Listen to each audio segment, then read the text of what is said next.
नमस्कार साथियों, विजय क्लासेस पे आप सभी का स्वागत है। तो साथियों, हम बात कर रहे थे भारत की राज्य व्यवस्था के बारे में। भारत की राज्य व्यवस्था में हम आज अपना एक नया टॉपिक है उसके बारे में पढ़ेंगे, नीति निर्देशक तत्व। जो भाग 4 का टॉपिक है, संविधान का भाग 4 है, उसमें उसका उल्लेख किया गया है नीति निर्देशक तत्व।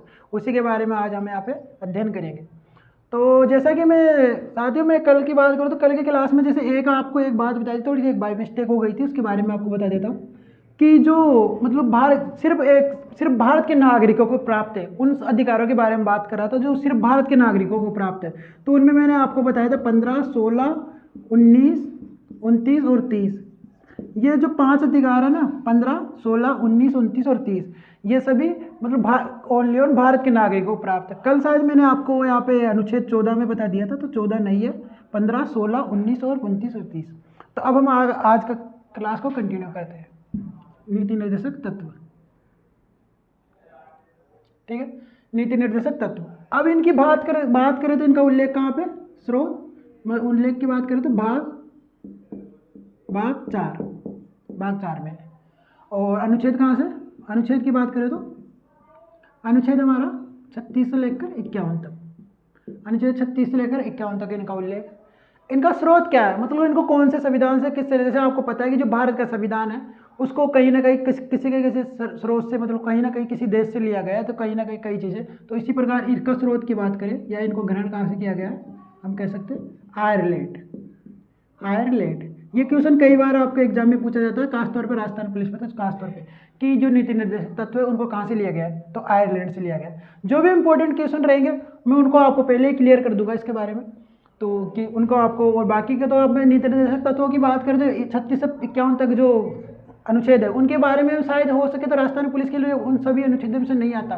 कुछ इंपॉर्टेंट अनुच्छेद है 8 से 9, उन्हीं के बाद उनसे पूछा जाता है, लेकिन हम फिर भी यहाँ पे पूरे अनुच्छेदों की बात करेंगे। और जो अनुच्छेद आपको अगर इंपॉर्टेंट लगा मेरे को, तो मैं आपको क्लियर कर दूंगा कि ये इसको आपको अच्छे से याद रखना है, ठीक है। नीति निर्देशक तत्व क्या है, इनका उद्देश्य क्या है। पहली बात कि इनका उद्देश्य क्या है, इनकी शुरुआत क्यों की गई, इसके बारे में जानना है। इनका शुरुआत इसलिए की गई कि एक तो राज्य को प्राप्त, मतलब राज्य इनको लागू करता है, और दूसरी बात इनका उद्देश्य क्या है। उद्देश्य की बात करें तो जो लोक कल्याणकारी राज्य, मतलब सभी का कल्याण हो, एक तरह से लोक कल्याणकारी राज्य बोल सकते हैं। लोक से मतलब जनता, कल्याणकारी, लोक कल्याणकारी राज्य की स्थापना, ठीक है साथियों। लोक कल्याणकारी राज्य की स्थापना करना इनका एक उद्देश्य है। और ऐसा भी कह सकते हैं जैसे सामाजिक आर्थिक और लोकतंत्र, या फिर मतलब एक तरह से हित चाहना, सामाजिक हित चाहना, यह भी इसका अर्थ हो सकता है। तो नीति निर्देशक तत्व, तो नीति निर्देशक तत्वों को हमने जैसे जाना कि 36 से 51 तक, अनुच्छेद 36 से 51 तक इसका उल्लेख है। अब हम बात करते हैं एक स्टेटमेंट था इसको लेकर, उसके बारे में बात कर लेते हैं थोड़ा सी। ग्रेनविन ऑस्टिन नाम से एक व्यक्ति हुए थे। इन्होंने जो भाग 4 है ना, भाग 4 नीति निर्देशक तत्व जो भाग 4, उसको, इस भाग 4 को इन्होंने संविधान की आत्मा कहा था। जैसे हमने और भी कई, जो पहली क्लास थी हमने वहाँ पे बात कर ली थी इसके बारे में, और भी जैसे कई भागों को, जैसे भाग 3 को आत्मा किसने कहा था, जो ये हमारे बाबा राव भीमराव अम्बेडकर जी ने भाग 3 को आत्मा कहा था, भाग 4 को संविधान की आत्मा या हृदय किसने कहा, ग्रेनविन ऑस्टिन ने। अब बात करें तो एक बात हम नीति निर्देशक तत्वों के बारे में ऐसा भी कह सकते हैं कि ये मतलब एक तरह से राज्य के कर्तव्य मतलब वो कर्तव्य है, वो उनको लागू करे तो करे या ना भी करे, मतलब ये राज्य के कर्तव्य कह सकते हैं एक लोक कल्याणकारी राज्य की स्थापना करने के लिए, ठीक है। और इनको एक बात और कहा गया कि इनको गांधी जी के आदर्शों पर चलने वाला, गांधी जी के आदर्श भी कहा गया है।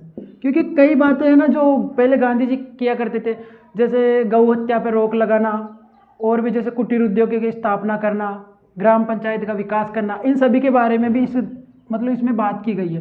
तो इस हिसाब से हम इसको यह भी कह सकते हैं, जैसे अनुच्छेद 42 हुआ, अनुच्छेद 47, 48, ये सभी कुछ अनुच्छेद जिनमें गांधी जी के आदर्शों की बातें भी की गई है। तो इस हिसाब से हम गांधी जी के आदर्शों के अनुसार भी इसके गांधी जी का आदर्श भी कह सकते हैं नीति निर्देशक तत्व। अब हम इसकी बात करते हैं जो नीति निर्देशक तत्व है, उनके जो अनुच्छेद है, कौन से अनुच्छेद में क्या है। स्टार्टिंग से अनुच्छेद 36, अनुच्छेद 36 में क्या है कि जैसे अनुच्छेद 36 जैसे हमने पढ़ा कि अनुच्छेद 1 फर्स्ट में भी राज्य की परिभाषा, मौलिक अधिकार पढ़ा था, वहाँ पे पढ़ा था हमने अनुच्छेद 12, तो 12 में भी जो राज्य की परिभाषा है। तो उसी प्रकार जो नीति निर्देशक तत्व है उसका जो भाग 4 का अनुच्छेद स्टार्टिंग अनुच्छेद है 36, उसमें भी राज्य की परिभाषा है, राज्य की परिभाषा। ठीक है, जो अनुच्छेद 36 में राज्य की परिभाषा है, सब इतना ध्यान रखना है। बाकी ये पूछा नहीं जाता, वैसे आपको इतना ध्यान रखना है। बाकी हम जो आगे का है जो मेन अनुच्छेद है अनुच्छेद 36, इसके बारे में बात करते हैं। ओके, ठीक है। अनुच्छेद 37, तो अनुच्छेद 37 में हम क्या कह सकते हैं? अनुच्छेद 37 में है कि जो नीति निर्देशक तत्व है ना, जो अवाद योग्य है, अवाद योग्य मतलब इन पे मतलब न्यायालय मतलब इन पे किसी प्रकार का कोई रोकथाम नहीं कर सकता, मतलब न्यायालय में चुनौती नहीं दी सकती। अगर नीति निर्देशक तत्वों का अगर राज्य पालन नहीं करता तो भी हम इनको जाके मतलब न्यायालय में कोई प्रकार की चुनौती नहीं दे सकते। तो अवाद योग्य या न्यायोचित है, न्यायोचित है, मतलब न्यायालय में परिवर्तनीय नहीं है, ऐसे भी कह सकते हैं। तो ये अवाद योग्य है, ये बात अनुच्छेद 37 में लिखी हुई है कि अनुच्छेद जो नीति निर्देशक तत्व है वह अवाद योग्य है। ठीक है, अब हम अगला अनुच्छेद बात करते हैं, अनुच्छेद 38। जो इंपॉर्टेंट रहेगा मैं उसको आपको अच्छे से क्लियर कर दूंगा, बाकी आपको इनमें जो क्या है वो इतना ध्यान रखना है। जो भी अनुच्छेद इंपॉर्टेंट रहा जो हमारे परीक्षा के लिए, तो उसमें मैं आपको पहले क्लियर कर दूंगा और उसको और अच्छे से हम जानने की कोशिश करेंगे। इसकी बात करें तो जो मतलब नागरिकों के लिए राज्य क्या करेगा? नागरिकों के लिए सामाजिक, आर्थिक एंड राजनीतिक न्याय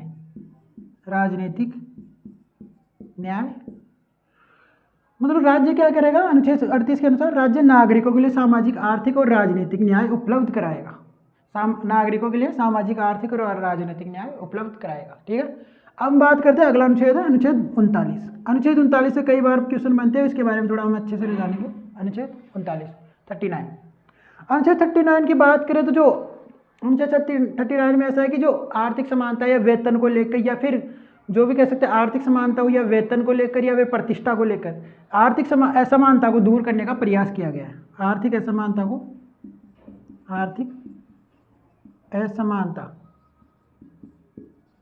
को दूर करने का प्रयास किया गया। अब इसमें ऐसा कह सकते हैं, एक बात तो इसमें है कि जो मतलब राज्य है ना, राज्य जो महिला और पुरुष है, पहली बात तो इसमें यह रहेगा कि राज्य महिला और पुरुषों के लिए आजीविका उपलब्ध कराएगा, मतलब उनको रोजगार उपलब्ध कराएगा। पहला कर्तव्य राज्य का यह रहेगा इसके अनुसार। सेकंड बात करें तो अनुच्छेद 39 में सेकंड ये है कि जो भी मतलब वितरण या फिर वितरण की सामग्रियाँ हुई तो उनका किसी प्रकार का केंद्रीकरण नहीं होगा, मतलब वितरण संबंधित चीज़ों का केंद्रीकरण नहीं किया जाएगा। ठीक है, और एक बात इसमें यह भी है कि जो मतलब राज्य है ना, मतलब प्रतिष्ठा किसी असमानता को बनाए रखने का पूरा प्रयास करेगा। साथ ही बच्चों के लिए सुकुमार व्यवस्था से मतलब है कि जो बच्चों को मतलब एक अच्छा जीवन मिल सके, उनको अच्छी शिक्षा मिल सके, उनकी परवरिश अच्छी हो सके, ये सभी व्यवस्थाएं करना सुकुमार व्यवस्था के अंतर्गत आता है। इसको लेकर राज्य कई योजनाएं भी चलाता है बच्चों के लिए। जैसे आप देखते हैं कि स्कूलों में खाना प्रोवाइड कराया जाता है, एक पौष्टिक आहार, वही साथ में अभी वो मिल्क डे वाला दूध भी स्टार्ट हो चुका है। तो ये सब बच्चों के लिए सुकुमार व्यवस्था के अंतर्गत ही आने वाली योजनाएं है। ठीक है, एक हम ऐसा भी कह सकते हैं कि जो राज्य है ना, एक व्यवस्था ऐसी भी रहेगी इस अनुच्छेद के अनुसार कि अगर महिला और पुरुष समान कार्य करते हैं तो उनको समान वेतन भी प्रोवाइड कराया जाएगा। अगर महिला और पुरुष समान कार्य कर रहे हैं तो उनको समान वेतन दिया जाएगा। ये भी व्यवस्था इसमें की गई है। तो ये कुछ व्यवस्थाएं थी जो अनुच्छेद 39 के तहत की गई है। इसको हम मेन रूप में ऐसे आता है कि आर्थिक असमानता को दूर करने के प्रयास किए गए अनुच्छेद 39 के तहत। ठीक है, एक अनुच्छेद था अनुच्छेद 39A, अनुच्छेद 39A या कह जो भी कह सकते हैं अनुच्छेद 39, ये बाद में जोड़ा गया था। अब ये कौन से अनुच्छेद के तहत जोड़ा गया था इसको बारे में जान लेते हैं। ये कौन सा संविधान संशोधन? ये एक संविधान संशोधन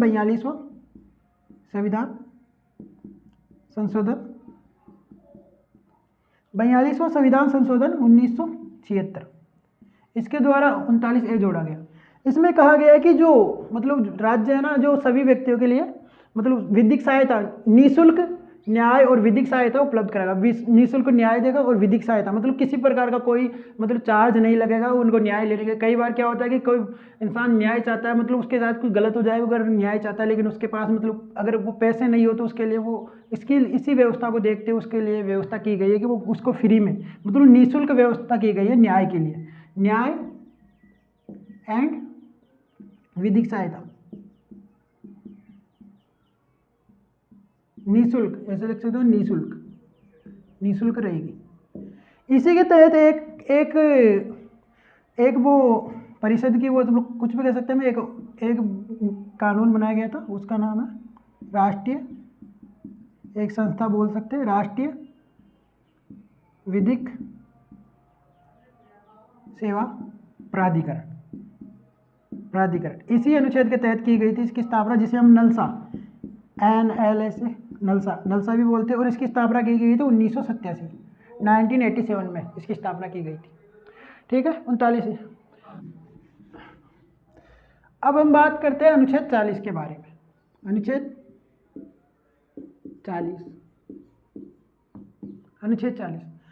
40 में क्या है कि जो राज्य ग्राम पंचायतों का गठन करेगा, राज्य ग्राम पंचायतों का गठन करेगा, मतलब राज्य ग्राम पंचायतों का गठन करेगा। और मैं आपको ये बता दूं, ये क्वेश्चन बहुत ही ज़्यादा इंपॉर्टेंट रहेगा आपके लिए। अनुच्छेद 40 में किसका उल्लेख है? ग्राम पंचायतों के गठन का, या ग्राम पंचायतों के गठन का उल्लेख कौन से अनुच्छेद में है? तो अनुच्छेद 40। ये एक इंपॉर्टेंट क्वेश्चन, इसको ऐसे भी ध्यान रखना इस लाइन को आप। अब हम बात करते हैं अनुच्छेद 41 के बारे में। अनुच्छेद 41 में क्या है कि राज्य क्या करेगा, कोई भी व्यक्ति उसके बुढ़ापा हुआ, बीमारी और निःशक्तता से मतलब वो कुछ करने में असमर्थ हो, निःशक्तता की स्थिति में राज्य क्या करेगा उसके लिए? राज्य उसको शिक्षा, काम एंड लोक सहायता उपलब्ध कराएगा। मतलब बुढ़ापे, बीमारी, निःशक्तता की स्थिति में राज्य उसके लिए मतलब उसके काम की व्यवस्था करेगा, शिक्षा की व्यवस्था करेगा और लोक सहायता की व्यवस्था उसके लिए करेगा। ठीक है। अनुच्छेद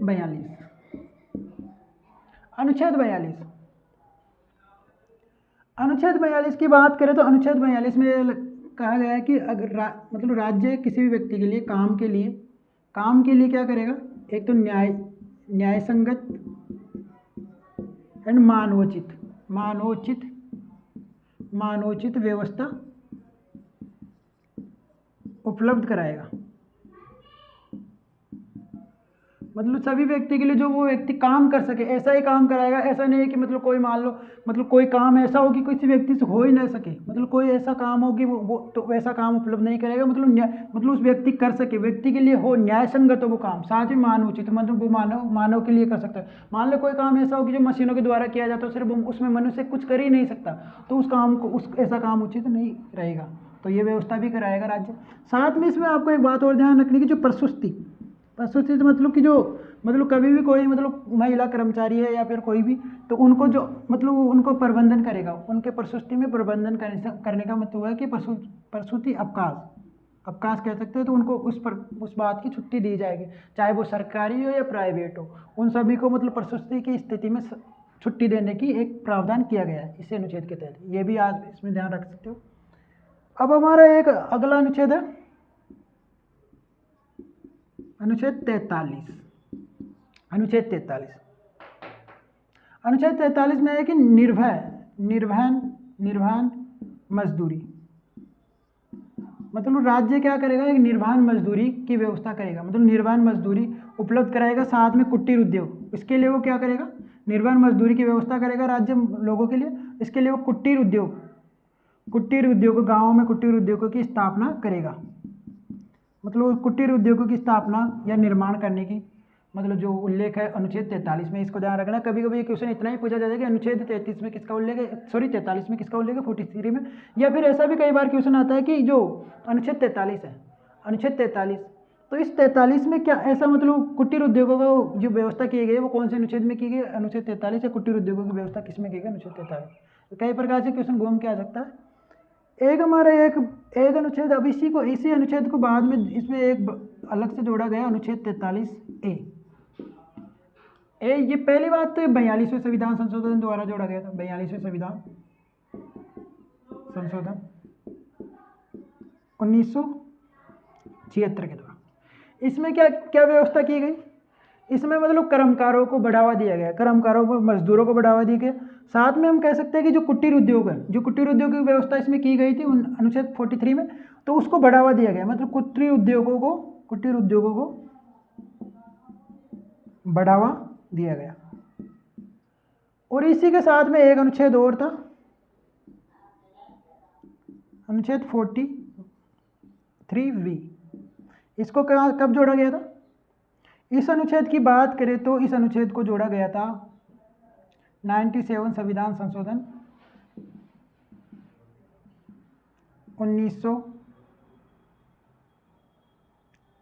इस अनुच्छेद को जोड़ा गया 97 संविधान संशोधन 2011 के द्वारा। तो इस अनुच्छेद में क्या किया गया, सहकारी समितियां थी, सहकारी समितियां, तो सहकारी समितियों को बढ़ावा दिया गया। तो इन अनुच्छेद के बारे में हमने जाना। अनुच्छेद 40 की बात करें तो अनुच्छेद 40 में क्या था, राज्य ग्राम पंचायतों के गठन करेगा, मतलब राज्य के ग्राम पंचायतों के गठन का प्रावधान किया गया इसमें अनुच्छेद 40 में। अनुच्छेद 41 में किया गया कि राज्य बुढ़ापे बीमारी या निःशक्तता की स्थिति में उन लोगों के लिए शिक्षा, काम व लोक व्यवस्था की सहायता उपलब्ध कराएगा। वही बात करें अनुच्छेद 42 में राज्य न्याय संगत और मानवोचित काम की व्यवस्था कराएगा। और उसमें साथ में एक प्लस में बात आपको ध्यान रखनी है कि जो प्रसूति अवकाश है उसको भी इसी में शामिल किया गया। अनुच्छेद 42 के तहत प्रसूति अवकाश का भी प्रावधान है। अनुच्छेद 43 इसमें निर्वहन मजदूरी का व्यवस्था की गई और साथ में कहा गया कि कुटीर उद्योगों की व्यवस्था भी कराएगा, मतलब राज्य कुटीर उद्योग का निर्माण करेगा। इसमें एक बात आपको नोट करके ध्यान रखनी है कि ये अगर लघु कुटीर उद्योग लिखा हो जाता है तो उसकी व्यवस्था नहीं की गई, इसमें कुटीर उद्योग है, ओनली कुटीर उद्योग, ये ध्यान रखना है आपको क्लियर। कई बार लघु कुटीर उद्योग से वो क्वेश्चन गलत हो जाएगा, मतलब वो क्वेश्चन अलग, उसका आंसर अलग रहेगा, तो आपको ये ध्यान, इसको एक अलग से ध्यान रखना है कि कुटीर उद्योग ही लिखा हुआ आएगा हमेशा। 43A जोड़ा गया था 42वें संविधान संशोधन 1976 के द्वारा, उसमें कुटीर उद्योगों के जो निर्माण किया गया था या निर्माण मजदूरी, उसको बढ़ावा दिया गया। भाई 43V, इसमें क्या गया 43V में क्या गया, 97 संविधान संशोधन 2011 में हुआ था, उसमें क्या गया, सहकारी समितियों को बढ़ावा दिया गया। अब जो बाकी आगे के अनुच्छेद है उनको साथियों हम कल की क्लास में डिस्कस करेंगे। आज के लिए फिलहाल इतना ही, हमारी क्लास का जो टाइम है वो अभी हो गया है। तो आशा करता हूँ कि क्लास पसंद आएगी। अगर क्लास पसंद आए तो प्लीज़ इस वीडियो को लाइक जरूर कर दीजिएगा, साथ ही इस चैनल को सब्सक्राइब कर लीजिएगा ताकि आपको और आने वाली क्लासेस मिल सके, और ज़्यादा से ज़्यादा इस वीडियो को शेयर कीजिए ताकि और भी क्लासें हमारे जो चैनल की उन सभी का लाभ उठा सके, क्योंकि हम जो ये कोर्स चला रहे तो CET राजस्थान पुलिस इन्हीं को लेकर चला रहे हैं। तो आप इसका ज़्यादा से ज़्यादा, और हमारी मेहनत तो आपको पसंद आ रही है तो प्लीज़ इस वीडियो को लाइक जरूर कर दीजिएगा जाते जाते। धन्यवाद।